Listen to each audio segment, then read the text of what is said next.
Uma jovem está amarrada ao altar de sacrifício, lutando e puxando os grilhões, uma expressão de horror nos seus olhos arregalados. Então o chefe do sacerdote, um enorme monstro humano, com talho vermelho brutal no lugar da boca e 2 olhos escuros semelhantes aos de um porco, se aproximou dela.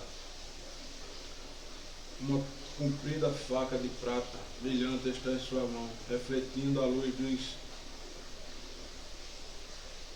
achotes. Ele parou e ergueu os olhos para a enorme imagem dominadora do príncipe demônio que se erguia acima do altar. Siga, entoou ele, sua voz sussurrou grave e intimidador que gelava o sangue do príncipe dos demônios. Senhor das trevas, monarca do mundo dos mortos, nós invocamos destruidor de almas. Nós, seus seguidores, chamamos, escute-nos à presença, aceite a alma e o espírito dessa virgem como oferta.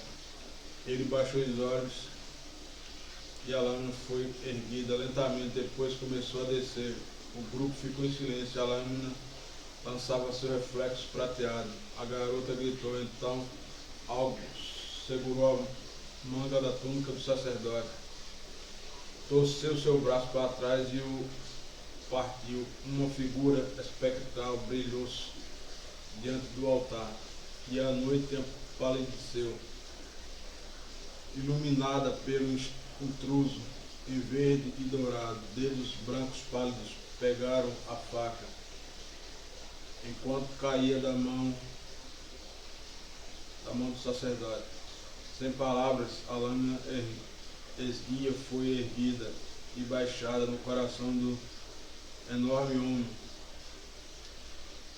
Sangue correu pelo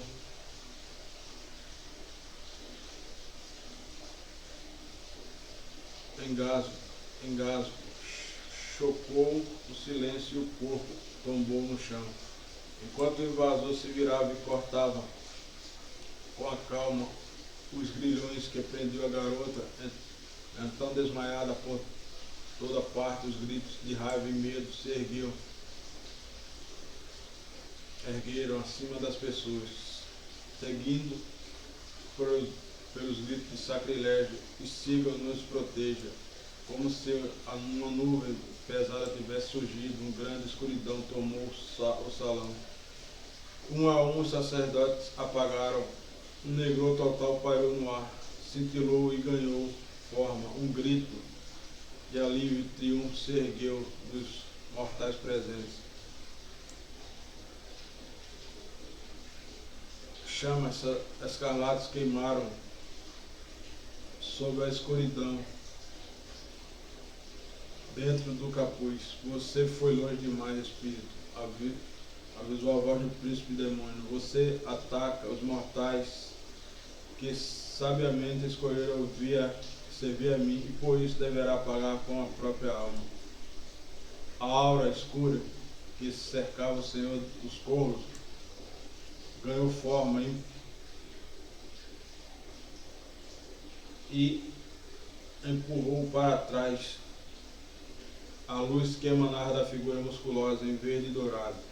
Devorei, retrucou-se o doutor Bizarro. Acho que não. Você só testemunhou uma pequena parcela do que eu posso fazer. Não revelarei todo o meu poder. Você é fruto da escuridão, da morte e do sangue. Siga. Você defende tudo que é malévolo e podridão, transforma-o em carne. Mas eu fui criado pela vontade e poderes que eu eclipso, que poderiam destruí-lo com um simples pensamento. Eu desafio você, aqueles como você é a escória que o serve. A luz que cerca o fantasma dourado ardeu mais uma vez e encheu o salão como de um pequeno sol, atingindo a escuridão do príncipe do demônio na frente. Era como se de repente o Senhor dos Corvos tivesse sentido sua própria pontada de dúvida, mas se ele recompôs e sem mais conversas ergueu a mão enluvada para ela fluíram as forças da escuridão, da morte e do medo, depois de um enorme raio de poder pulsante das trevas.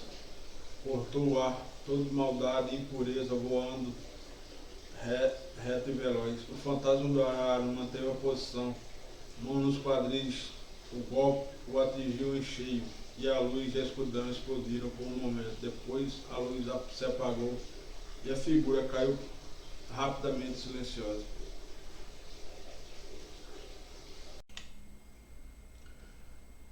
Mesmo após ele ter destruído sua mente e sua alma, foi um homem que provocou a queda do Senhor das Trevas.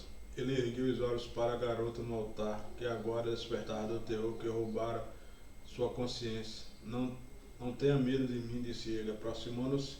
Vou levá-la para casa agora. Era dia do lado de fora. A sombra fora embora. A noite eterna chegará ao fim.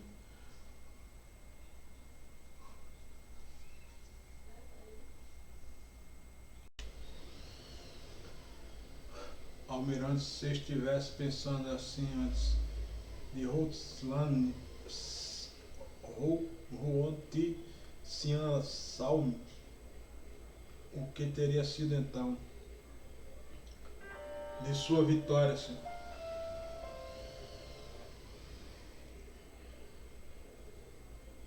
O derrotismo não vence batalhas. O rosto de Kronstadt ficou duro e havia raiva em sua voz. Já o bastante, coronel. Não irei tolerar insubordinação. Sou obrigado pelas circunstâncias a negociar a rendição de Silverborg. A reunião entre Sutherland foi marcada para 6 de abril e eu estarei lá. E no futuro você não vai questionar essa decisão. Isso é uma ordem. Anthony ficou em silêncio. O almirante Kronstadt encarou o coronel por um breve momento e os olhos ainda refletindo raiva. Depois deu meia volta, bufando, e fez um gesto impaciente na direção da porta. Está dispensado, coronel. Retorne aos seus aposentos imediatamente. O rosto do capitão Banerson disfarçava seu choque e sua incredulidade. Isso não pode ser verdade, senhor. Rendição, mas por que o almirante faria tal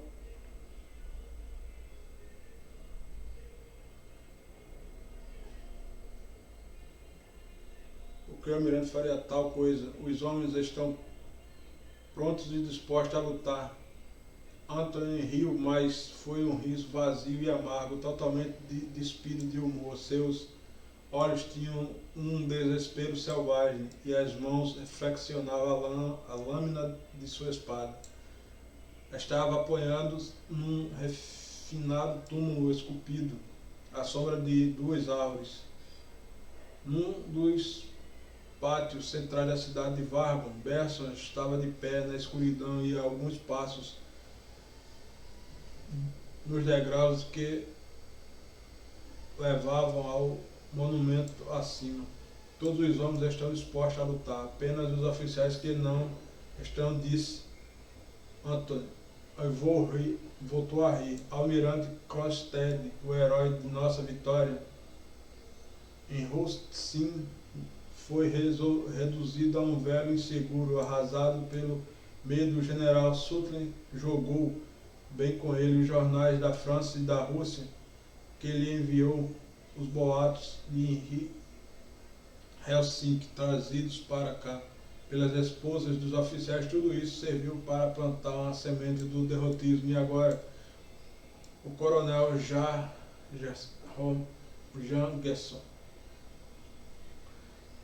ajudou a florescer na mente do almirante. Berson ainda está chocado e confuso, mas o que o almirante teme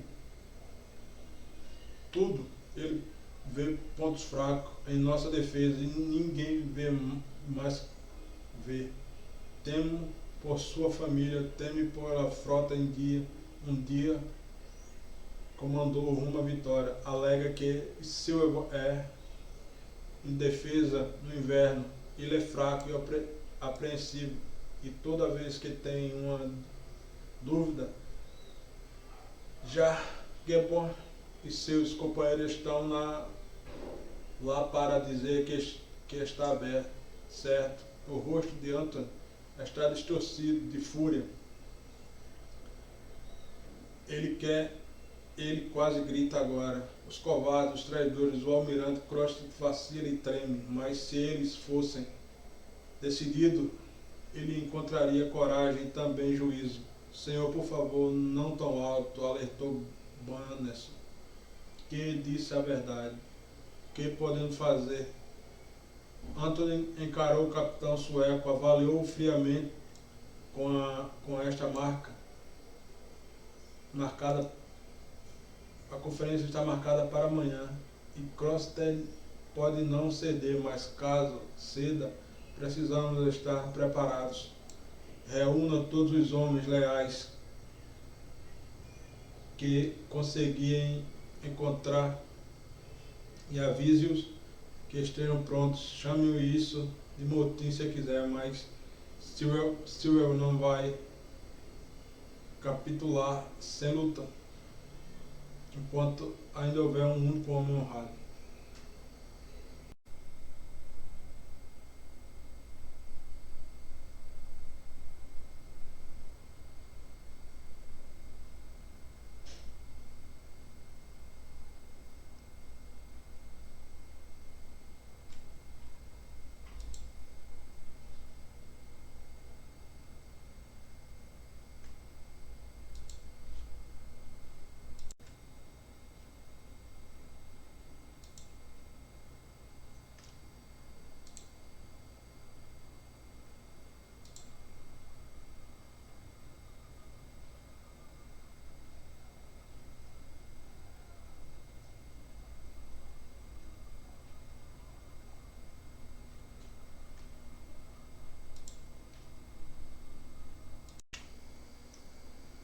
Uma chance, eu era um dos seus mensageiros. O almirante, sei que tipo de chance os russos lhe deram. Eles nos detiveram por semana. O senhor sabe quando cheguei a Estocolmo?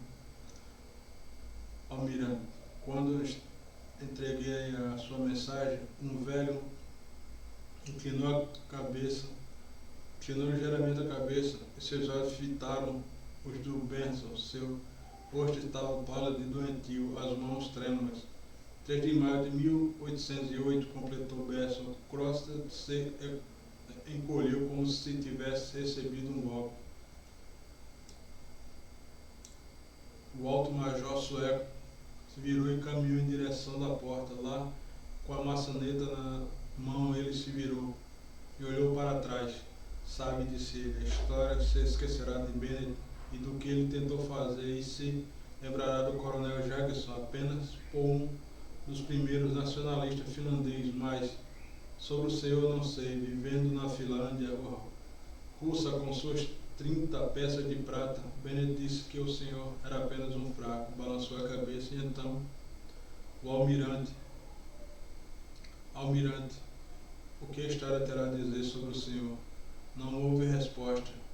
O cor de Karl Olaf Crosstead, vice-almirante da frota, herói de Rutsami, comandante de Silver, estava chorando suavemente no travesseiro. Um dia depois estava morto. Chame-o de braço. Chame-o de o braço em que confiamos, que se encolheu num momento de estresse. Chame-o de sofrimento, desprezo e pecado. A morte é amargura, mas não mencione seu antigo nome, para que não corem os que levam o mesmo. Tome tudo que é sombrio na tumba, tome tudo na vida que é vivo. Para a forma um nome de culpa e escuridão, pois a desgraça daquele homem produzirá nos homens da Finlândia menos dor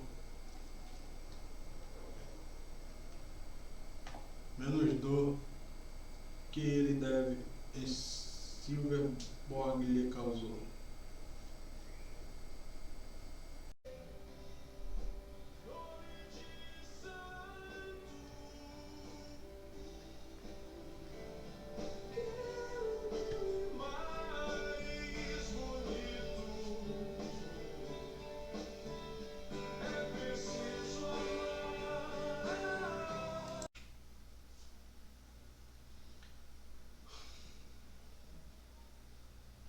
Lenta e meticulosa, e várias vezes se levantou, ligou para os serviços de informação dos jornais e anotou com cuidado o que ouviu deles. Então abriu mapas de estudo atentamente até amanhã, escolhendo os que queria. Traçou uma linha preta forte sobre eles, retornando aos jornais enquanto trabalhava. Finalmente, perto do amanhecer, pegou um lápis vermelho e circulou o nome de uma cidade de médio porte em Ohio. Depois sentou-se e lubrificou suas armas.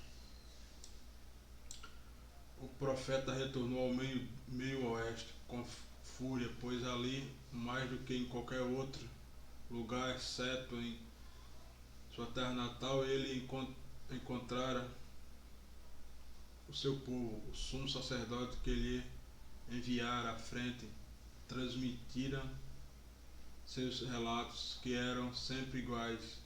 Illinois seria bom, diziam. Indiana estava ali ainda melhor. Ele realmente conquistaria Indiana. Ohio foi o último. Ohio foi fantástico. Então o profeta cruzou o meio oeste, levando a palavra a que eles estavam prontos para ela, pregando o credo do americanismo e do coração da América. Chicago é meu tipo de cidade, disse ele repetidamente enquanto percorria Illinois. Vocês sabem como lidar com anarquistas e comunistas em Chicago. Há muita gente boa, né, sensata e patriota em Chicago. Vocês não vão deixar que esses terroristas tomem as ruas de bons cidadãos de Chicago que respeitam a lei. E todas as pessoas aplaudiram sem parar. Beauregard os liderou, batendo continência para os policiais de Chicago. Um criador de casas de cabelo comprido gritou nazista, mas seu grito solitário se perdeu no rugido do aplauso. Somente dois seguranças corpulentos no fundo do salão repararam nele. Anuíram um para o outro e começaram a se deslocar rapidamente, silenciosamente pela multidão. Eu não sou racista, disse o profeta ao cruzar a divisa para falar do norte da Indiana, defendendo os direitos de todos os bons americanos, independente de raça, credo ou cor. Contudo, defendo seu direito de vender ou alugar sua propriedade para quem você escolher. Eu digo que toda pessoa precisa trabalhar como você e eu, sem ser autorizada ou viver na sujeira, na ignorância e na imoralidade por causa de pagamentos ao governo. Eu digo que saqueadores e anarquistas deveriam ser fuzilados. E todas as pessoas aplaudiram sem parar. Depois foram levar a palavra aos amigos, aos parentes e aos vizinhos.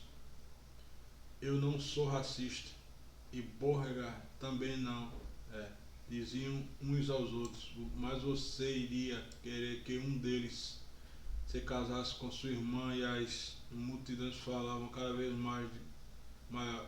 maiores de cada semana. Enquanto o profeta se dirigia rumo ao leste para Ohio, um homem morto dirigia rumo ao oeste para se encontrar com ele. Esse quarto é satisfatório, Sr. Laurel? Perguntou uma senhorita magra e idosa, mal tendo a porta aberta para a inspeção do hóspede. Maxine Laurel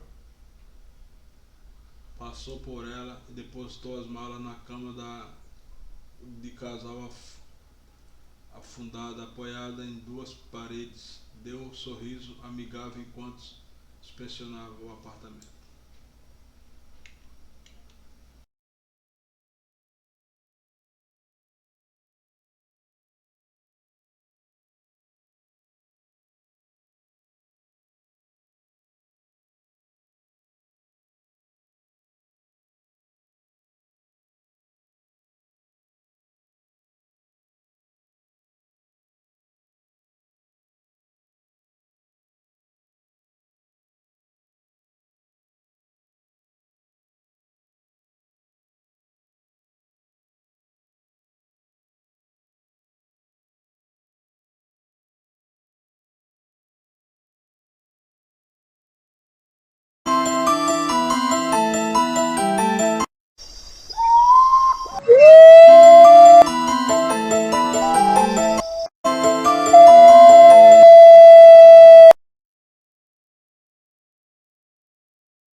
Destaque da NASA na foto astronômica da semana 18/6 a 24/6 de 2022.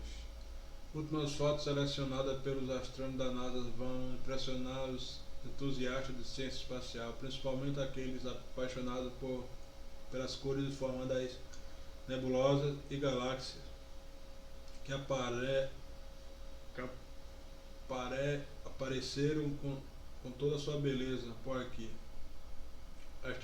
Este compilado traz fotos de estrelas, uma delas o nosso Sol, fotografado ao longo de um ano em um analema incrível. Outros destaques desta seleção de imagens é um jogo simples mas desafiador que te permite criar um sistema planetário. Será que você conseguirá criar um sistema que dure 1000 anos sem perder nenhum membro? Confira as seguintes fotos.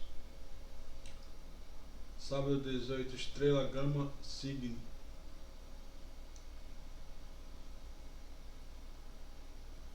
Esta estrela Gama Cygni ou SADR, membro da constelação Cygnus, o Cisne, ela é uma estrela supergigante em suas dimensões se torna impressionante quando a comparamos com o nosso Sol. Ela tem massa equivalente a 12 vezes o nosso astro. Seu raio chega a 150 vezes o Sol e emite mais de 33 mil vezes a energia que é a nossa estrela. Aqui ela aparece acompanhada da nebulosa de emissão IC 1318, localizada a cerca de 4.000 anos-luz, também conhecida como nebulosa da borboleta. Ela é formada por gases brilhantes e poeiras escuras, vindo de interações complexas entre ventos interestelares, pressões radioativas, campos magnéticos e gravidade. No lado direito da estrela está o aglomerado estelar aberto NGC 6910. Este é o dado aos aglomerados estelares com alguns milhares de estrelas formadas a partir da mesma nuvem molecular e com a idade parecida. Mais de 1.100 aglomerados abertos já foram encontrados na Via Láctea. Normalmente estes existem por algumas centenas de milhões de anos. Será que você consegue criar um sistema planetário capaz de durar 1000 anos? Esta é a ideia do jogo Super Planet Crash, que te permite criar astros, diferentes tipos e posicionar o local desejado em relação à estrela central. Você pode colocar uma terra ali ou um gigante gasoso, um anã marrom até uma estrela anã branca. Independente do que escolher, cada um deles estará gravitacionalmente preso à estrela e aos demais planetas.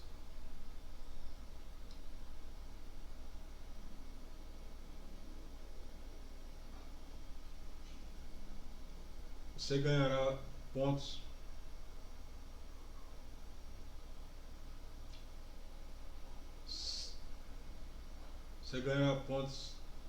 e até bônus de acordo com a complexidade e a habilidade dos sistemas solar que criar. Com habilidade existe água em estado líquido, fique de olho na distância entre os planetas e a estrela. A partida acaba quando o sistema completar 1000 anos ou quando algum planeta for expulso em função das interações gravitacionais com seus vizinhos. O jogo ilustra de forma simples e interativa o porquê de alguns sistemas planetários encontrados nos últimos anos permanecerem estáveis. Além disso, após algumas partidas, você deve perceber que há uns bons motivos para os astrônomos considerar que o sistema solar perdeu membros durante sua formação. Para encarar o desafio de criar um planetário,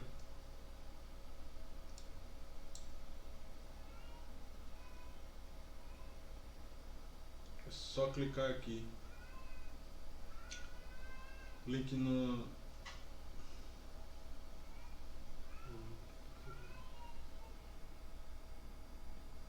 comentários.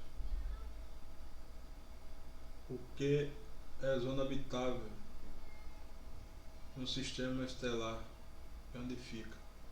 Segunda-feira 20, rocha misteriosa em Marte. Essa estranha estrutura rochosa foi encontrada pelo rover Curiosity em maio, enquanto explorava o planeta vermelho. Provavelmente ela tenha sido formada por água subterrânea que fluiu por uma rocha marciana no passado e depositou minerais em rachaduras internas. Muitos anos depois, a rocha ficou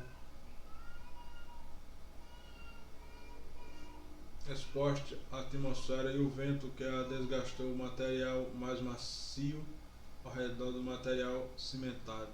As rochas foram encontradas por Monte Sharp, a montanha central no interior da cratera Gale, formada por uma grande ilha de rochas sedimentos. Monte Sharp levou mais de 2 milhões de anos para surgir através da ação de fluxo de água com estado líquido que correm pela cratera e criaram estruturas em camadas com quase 5 km de altura, o que tudo indica que grande parte das camadas foi depositada quando a cratera ainda era possivelmente o lado de antigos lagos, o que se torna um ótimo lugar para a busca de seres vivos que talvez existam ou possam ter existido em Marte. Contudo, escalar o monte não é uma tarefa fácil e a tarefa pode custar danos consideráveis à roda do rover Curiosity. Os analemas, representações das variações da posição aparente do Sol, observada em um lugar fixo da Terra, são excelentes formas de visualizar como nosso astro muda de posição ao longo do ano. Em relação a nós, a analema na imagem acima, por exemplo, mostra a posição de fotos feitas sempre ao mesmo lugar e horário durante um ano da cidade de Taipei, em Taiwan, durante o ano passado. Para entender as mudanças da posição do Sol, vamos começar do lado esquerdo da imagem ali na parte inferior. está o astro durante o solstício, quando a trajetória aparente do Sol está o ponto mais ao sul, o norte, em relação ao equador terrestre.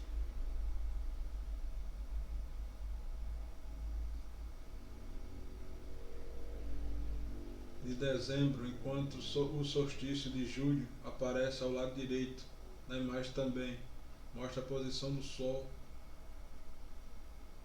no restante do dia em posições em solstício e equinócio, ou seja, quando o Sol fica bem mais acima do equador da Terra. Se você acompanhou notícias, deve saber que o inverno começou no hemisfério sul nesta terça-feira 21, enquanto isso o hemisfério norte acaba de iniciar o verão. As estações são causadas pela inclinação da Terra, conforme se move ao redor do Sol, e com o início do inverno, nosso hemisfério receberá mais luz solar indireta, reduzindo a temperatura por aqui.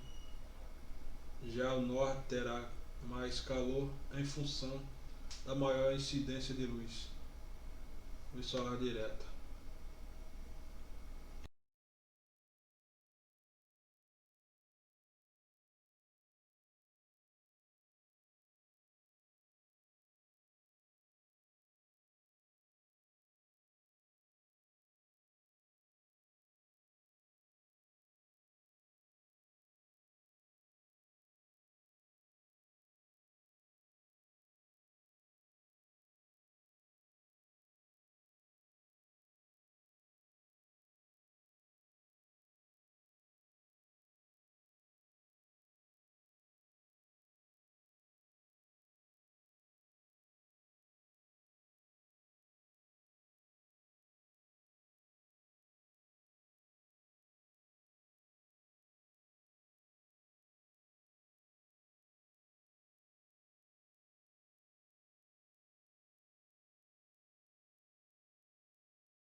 Um riso cavernoso e assustador brotou das grandiosas paredes escuras e ecoou pelo salão. Quem seria você? No entanto, o doutor Bizarro não se moveu. Seus olhos espectrais varreram o comprimento e a largura do tempo, buscando a fonte do riso assustador. E novamente ele brotou, profundo e cheio de maldade. Mas qual a importância? Mortal e imprudente. Você quer desafiar forças que sequer consegue começar a entender, mas entenderei seu pedido. Eu me revelarei, e o riso aumentou de volume, mas você lamentará por suas palavras ousadas. De cima, onde degraus de ébano envernizados subiam para os pontos mais elevados da torre do templo, uma escuridão viçosa, fluida e viva, parecia escorrer pela escadaria, espiral, como uma grande nuvem de escuridão absoluta, do pesadelo de um louco. Ela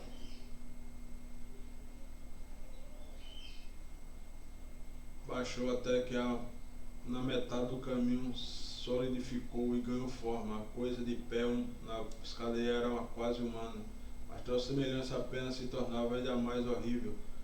Seu riso tornou o templo outra vez.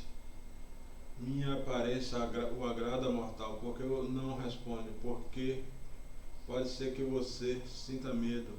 A resposta foi dada imediatamente, alta e clara e desafiadora. Nunca.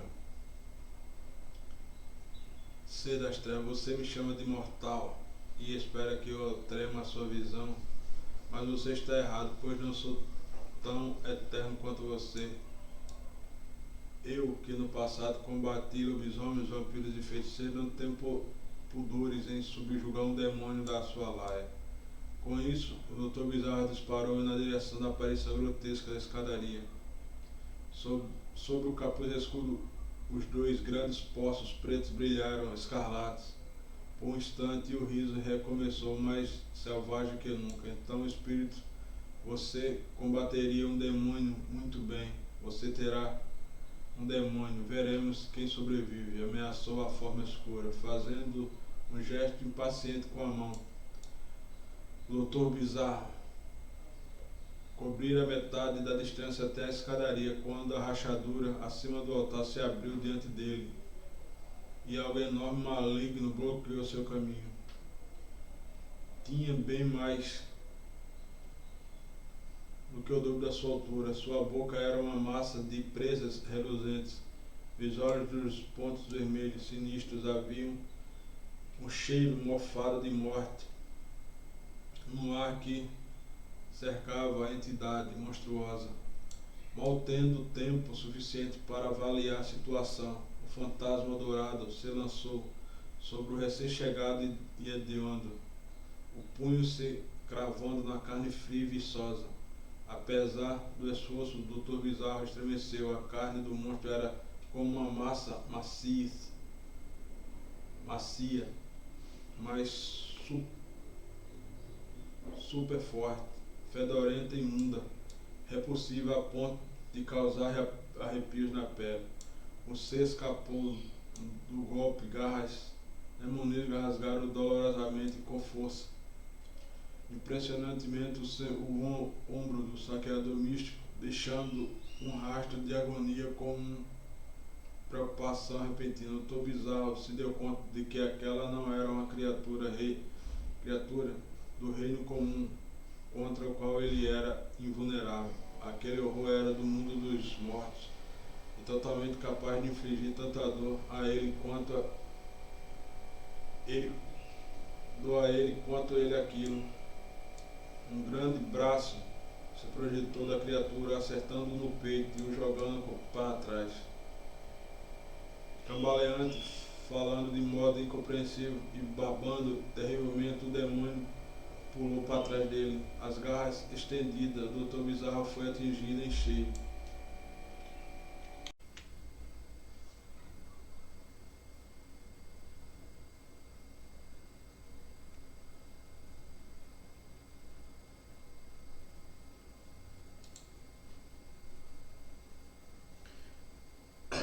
Este é o acordo, começou ele, considerando a posição de Silverborg é melhor do que poderíamos esperar. Já usamos um terço da nossa pólvora. Nessas defesas estão expostas a ataques de todos os lados. Por causa do gelo, estamos em menor número e forçados a abrigar um grande número de fugitivos que consomem nossas provisões. Considerando tudo isso, General Sutton, esta é a posição de exigir nossa rendição imediata. Ele fez uma pausa e correu os dedos cansados pelo cabelo. Seus olhos estudam o rosto dos oficiais finlandeses e suecos sentados à sua frente. Ele não exigiu rendição, continuou Krosted. Em vez disso, fomos a naus da frota sueca. Vieram nos ajudar antes de 3 de maio.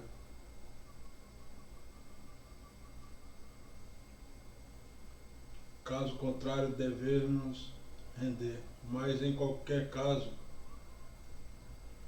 a frota será devolvida à Suécia no final da guerra e essa trégua impedirá a perda de mais vidas. O almirante Coster parou e olhou para o coronel Gerbo, sentado ao seu lado, que se levantou instintivamente. Eu dei assistência ao almirante na negociação desse acordo. É um bom acordo, muito bom. O general Sutton nos ofereceu termos muito generosos. Contudo, caso a ajuda sueca não chegue a tempo, devemos nos preparar para a rendição da guarnição.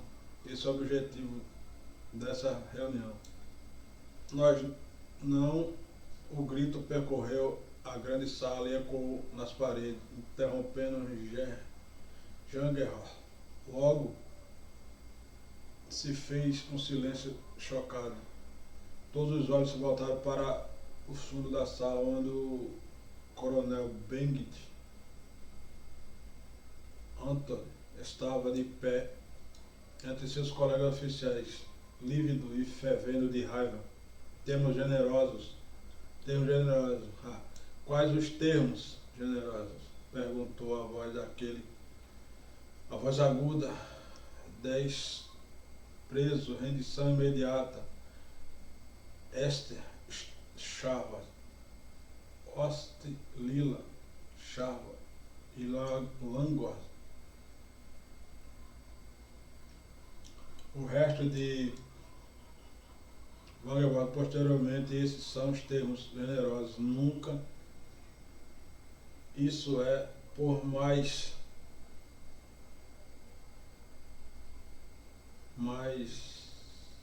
que rendição adiada por um mês e não a necessidade de rendição.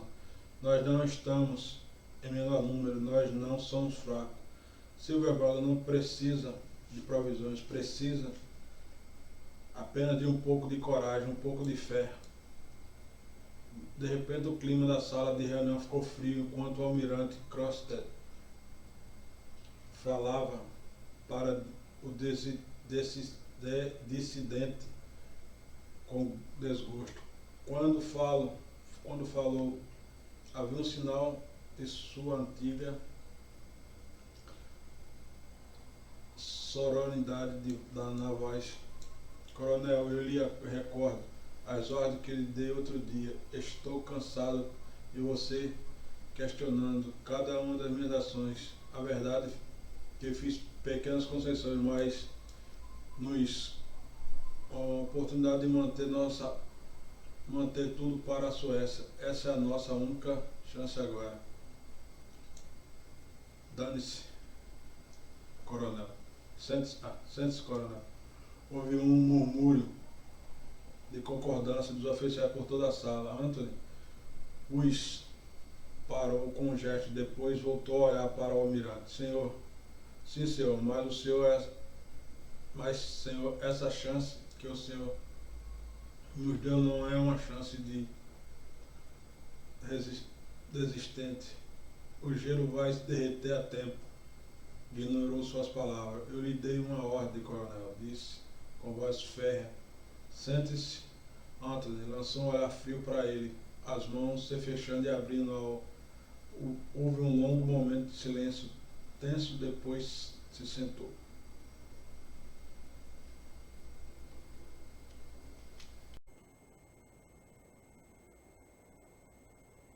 O alferes hesitou. O senhor acha que temos uma chance? Temos muito poucos homens e um punhado contra uma fortaleza. A lua fraca e o rosto de Anton estava cansado e angustiado. Não sei, respondeu. Simplesmente não sei. O capitão Besson ainda tinha contatos. Se ele tivesse ficado, nosso número seria maior, mas não conheço homens alistados como Costa conhecia. Não sei em quem podemos confiar.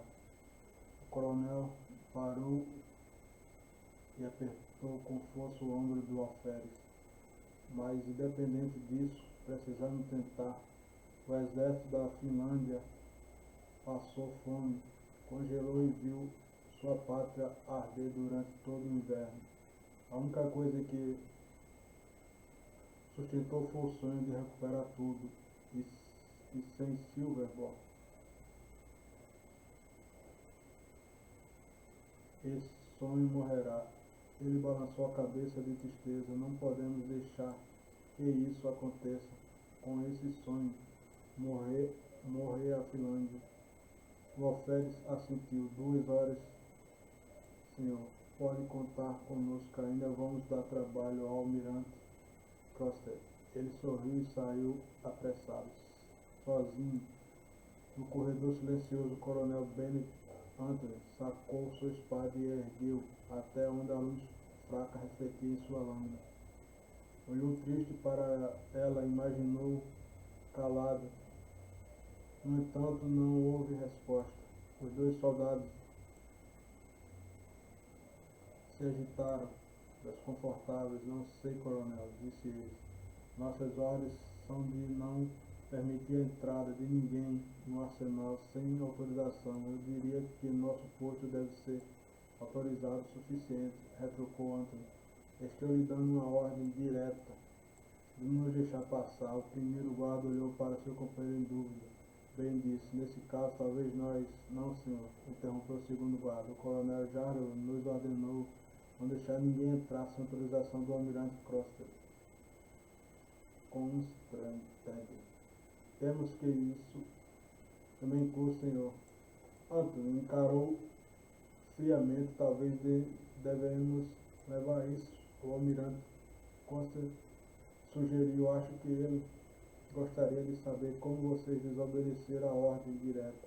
O primeiro guarda fez uma careta. Os 2 já estavam se contorcendo, desconfortáveis, e davam toda a atenção ao raivoso coronel finlandês.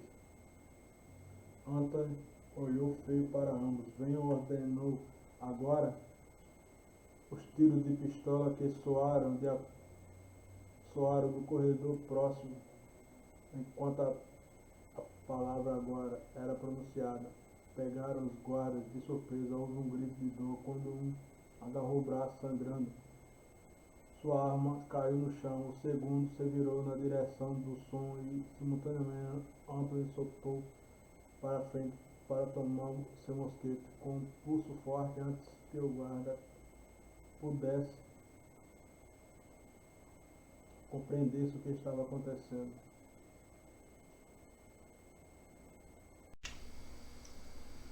Uma chance, eu era um dos seus mensageiros.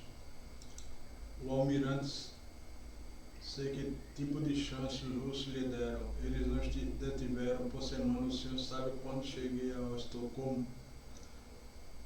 Almirante, quando entreguei a sua mensagem, um velho inclinou ligeiramente a cabeça e seus olhos fitaram os do Benson. Seu rosto estava pálido e doentio, as mãos trêmulas. 3 de maio de 1808, completou Benson. Crosstead se encolheu como se tivesse recebido um golpe. O alto-major sueco se virou e caminhou em direção da porta. Lá, com a maçaneta na mão, ele se virou e olhou para trás. Sabe, disse ele, a história se esquecerá de Bennett e do que ele tentou fazer e se lembrará do coronel Jackson apenas por um dos primeiros nacionalistas finlandeses, mas sobre o senhor não sei. Vivendo na Finlândia russa com suas 30 peças de prata, Bennett disse que o senhor era apenas um fraco. Balançou a cabeça e então o almirante, o que a história terá a dizer sobre o senhor? Não houve resposta. O cor de Karl Olaf Crosstead, vice-almirante da frota, herói de Rutsami, comandante de Silver, estava chorando suavemente no travesseiro. Um dia depois estava morto. Chame-o de braço. Chame-o de o braço em que confiamos, que se encolheu num momento de estresse. Chame-o de sofrimento, desprezo e pecado. A morte e a amargura, mas não mencione seu antigo nome, para que não corem os que levam o mesmo. Tome tudo que é sombrio na tumba, tome tudo na vida que é vivo. Para a forma um nome de culpa e escuridão, pois a desgraça daquele homem produzirá nos homens da Finlândia menos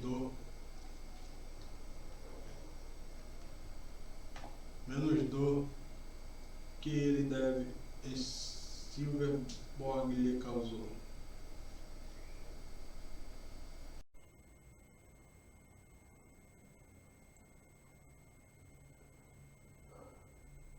Coronel Jefferson tossiu e gritou, agitou a resma de papéis que tinha nas mãos, continuando com gestão premente.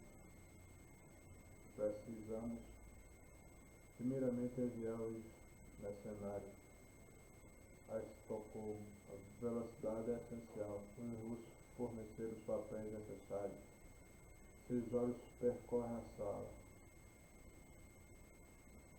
Caso o almirante concorde, eu sugeriria ao tenente Erickson, e a ele faz uma pausa de um segundo e um sorriso lentamente se abriu em seu rosto, e o capitão Berson Croster concordou. O ar da manhã está seco e frio, o sol nascia ao leste, mas ninguém via. Todos os olhos em Silvervang estavam fixos no horizonte oeste, escuro e nublado durante horas a fio. Oficial, soldado sueco e finlandês, marinheiros e artilheiros, todos estavam. O mar vazio esperavam, olhavam para a Suécia e rezavam pelas velas que sabiam que nunca viriam. E entre os que rezavam estavam os coronel Ben Anton, e no alto das muralhas de Vargo ele examinava o mar com um pequeno telescópio, assim como muitos dos outros de Silver.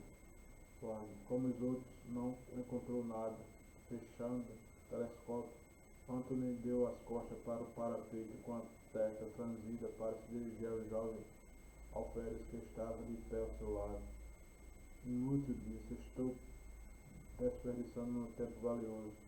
O alferes parecia assustado e nervoso. Sempre há uma chance, senhor. O prazo de Sutling termina ao meio-dia. São algumas horas, mas podemos ter esperança. Não podemos. Anthony estava desanimado e sério. Gostaria que sim, mas estamos apenas nos iludindo. E o acordo armistício determina que os navios devam se apenas estar à vista ao meio-dia, mas devem ter entrado no porto de Silverman. O alferes pareceu confuso. E isso importa? Anthony apontou-os sobre as muralhas na direção de uma mal visível à distância. Olhem ali, falou. Seu braço se moveu para apontar uma segunda ilha, e ali fortificações russas. Eles usaram trégua para assumir o controle das vias marítimas. Qualquer navio que tente alcançar Silver será pelo ataque pesado. O coronel suspirou e continuou. Além disso, o mar está tomado pelo gelo. Nenhum navio conseguirá chegar até nós por semanas. O inverno e os russos se juntaram para matar nossas esperanças. Desalentados, os alferes e o coronel foram juntos ao parapeito para o interior da fortaleza. Os corredores eram escuros, deprimentes, silenciosos, reinavam em toda parte. Está demorando demais, alferes, falou Anthony. Esperança, vão, não basta. É preciso atacar. Ele olhou nos olhos do companheiro.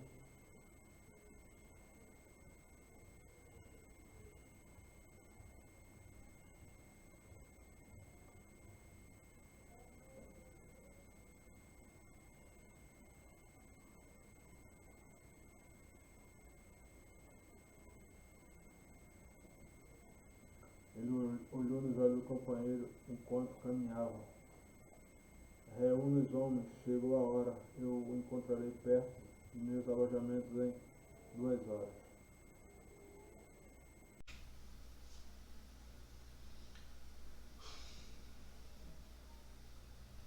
Lenta e meticulosa, e diversas vezes Várias vezes se levantou, ligou para os serviços de informação dos jornais e anotou com cuidado o que ouviu deles.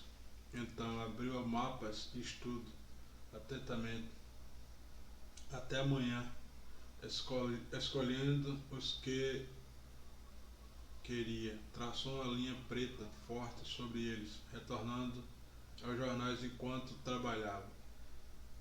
Finalmente, perto do amanhecer, pegou um lápis vermelho e circulou o nome de uma cidade de médio porte em Ohio. Depois sentou-se e lubrificou suas armas. O profeta retornou ao meio-oeste com fúria, pois ali, mais do que em qualquer outro lugar, exceto em sua terra natal, ele encontrara o seu povo. O sumo sacerdote que lhe enviara à frente transmitira seus relatos, que eram sempre iguais. Illinois seria bom, diziam. Indiana estava ali ainda melhor. Ele realmente conquistaria Indiana. Ohio foi o último. Ohio foi fantástico. Então o profeta cruzou o meio oeste, levando a palavra a que eles estavam prontos para ela, pregando o credo do americanismo e do coração da América. Chicago é meu tipo de cidade, disse ele repetidamente enquanto percorria Illinois. Vocês sabem como lidar com anarquistas e comunistas em Chicago. Há muita gente boa, né, sensata e patriota em Chicago. Vocês não vão deixar que esses terroristas tomem as ruas de bons cidadãos de Chicago que respeitam a lei. E todas as pessoas aplaudiram sem parar. Beauregard os liderou, batendo continência para os policiais de Chicago. Um criador de casas de cabelo comprido gritou nazista, mas seu grito solitário se perdeu no rugido do aplauso. Somente dois seguranças corpulentos no fundo do salão repararam nele. Anuíram um para o outro e começaram a se deslocar rapidamente, silenciosamente pela multidão. Eu não sou racista, disse o profeta ao cruzar a divisa para falar do norte da Indiana, defendendo os direitos de todos os bons americanos, independente de raça, credo ou cor.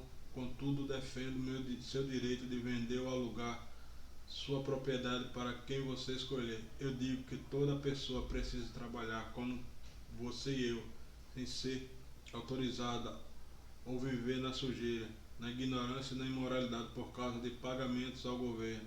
Eu digo que saqueadores e anarquistas deveriam ser fuzilados.